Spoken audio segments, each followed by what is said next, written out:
There is spring mass system placed on the smooth surface as shown in the figure.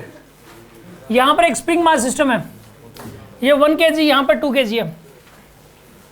Initially no deformation the spring and spring constant is 2। शुरू में spring में कोई deformation नहीं है और spring constant 2 है। Collision is perfectly elastic, find the maximum deformation spring. Spring में maximum deformation कितना आएगा? कोलिजन कैसा है? परफेक्टली इलास्टिक लिख रखा है ना।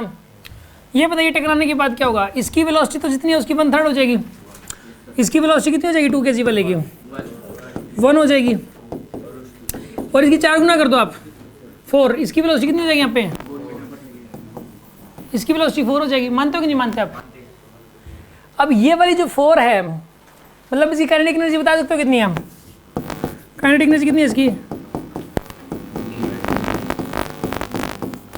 8 जूल। ये काइनेटिक एनर्जी 8 जूल जाएगी डिफॉर्मेशन में।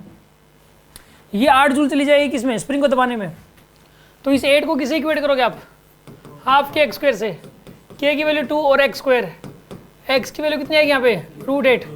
√8 का मतलब क्या है यहाँ पे? 2√1 answer. P initial equal to P final करने से तो देखो स्प्रिंग को छोड़ो आप, ये जो कोलिजन के बाद जो वेलोसिटी है इसकी 1 हो जाएगी और इसकी 4 हो जाएगी। ये P initial equal to P final करने से ही तो आता है। ये P इनिशियल P फाइनल और E वाली इक्वेशन बनाने से तो कोलिजन में लगाते हैं ना P initial to P final. तो अब स्प्रिंग के केस में थोड़ा लगाते हैं हम लोग। यहाँ पे तो एक्सटर्नल फोर्स लग रहा है ना, दीवार लगी हुई है ना, यहाँ पर ये पूरी की पूरी एनर्जी जाएगी इसके अंदर। इसमें क्या निकालने में आप P initial P final, maximum deformation निकालने में P इनिशियल P फाइनल थोड़ा लगाएंगे। वो तब आती है, वो एक अलग केस था जब 2 मासेस थे और उनके बीच में स्प्रिंग लगा था और दोनों ही मूव कर रहे थे और दोनों पर ही कोई एक्सटर्नल फोर्स नहीं लग रहा था। यहाँ पर तो एक तो मास है और ये डायरेक्ट दीवार से बंधा हुआ है, तो स्प्रिंग फोर्स जो ना दीवार भी तो इसके ऊपर लगाएगी ना स्प्रिंग के माध्यम से।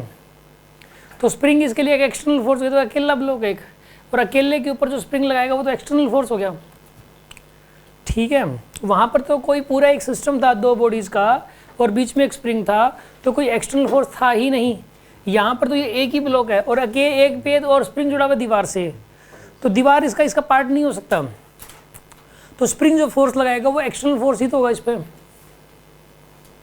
समझ आ गई बात आपको? यस, किसी के मन में कोई डाउट?